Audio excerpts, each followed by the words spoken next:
SC reservation వర్గీకరణ కొరకు supreme court ఇచ్చిన తీర్పుపై హర్షం వ్యక్తం చేస్తూ ఎంఎస్ఎఫ్ జనగామ జిల్లా కమిటీ మాదిగ స్టూడెంట్ ఫెడరేషన్ ఆధ్వర్యంలో అంబేద్కర్ చౌరస్తా వరకు ర్యాలీ నిర్వహించి మందకృష్ణ మాదిగ చిత్రపటానికి పాలాభిషేకం చేసి బాణాసంచా కాల్చి సంబరాలు జరుపుకున్నారు.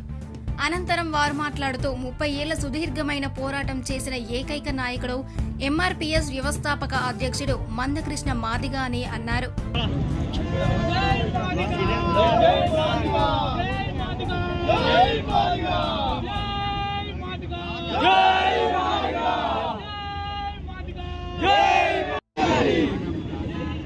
సిగ్గుపడ్డాం, బాగా బాధపడ్డాం. ఒకప్పుడు మేము రైల్వే స్టేషన్లలో రైళ్లలో పోతుంటే మా నాయనమ్మని వేరే వాళ్ళు మీరు ఏం కులం అని అడిగితే నాయనమ్మ ఉండి మేము అర్జెన్స్ అని చెప్పేది. నేను చిన్నగా ఉన్నప్పుడు గౌరవశ్రీ మందకృష్ణ మాదిగ గారు 30 ఏళ్లుగా ఈ పోరాటాన్ని నడిపించుకుంటూ వచ్చి నేను మాదిగా అని ఇప్పుడు గుండె మీద చేసి చెప్పేలాగా మందకృష్ణ మాదిగ గారు 1994లో ఎంఆర్పీఎస్ అనే ఉద్యమం 20 మందితోటి స్టార్ట్ అయ్యి ఇప్పుడు 30 ఏళ్లలో ఎన్నో అల్పేరుగని పోరాటాలు, ఎన్నో బైక్ ర్యాలీలు, ఎంతో మంది అమరవీరులు అయ్యారు. వర్గీకరణ కోసం చాలా మంది అమరవీరులు అయ్యారు.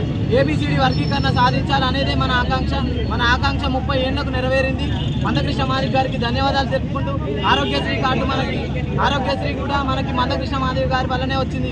వృద్ధులకు వితంతువులకు పెన్షన్లు కూడా మందకృష్ణ మాదిగ గారి వల్లనే మనకి అందరికీ అందుతుంది. మరి వృద్ధులు, బీసీలు, మైనారిటీలు అందరూ ఉన్నారు. అన్ని వర్గాల కోసం పోరాడిన ఘనత మందకృష్ణ మాదిగ గారిది.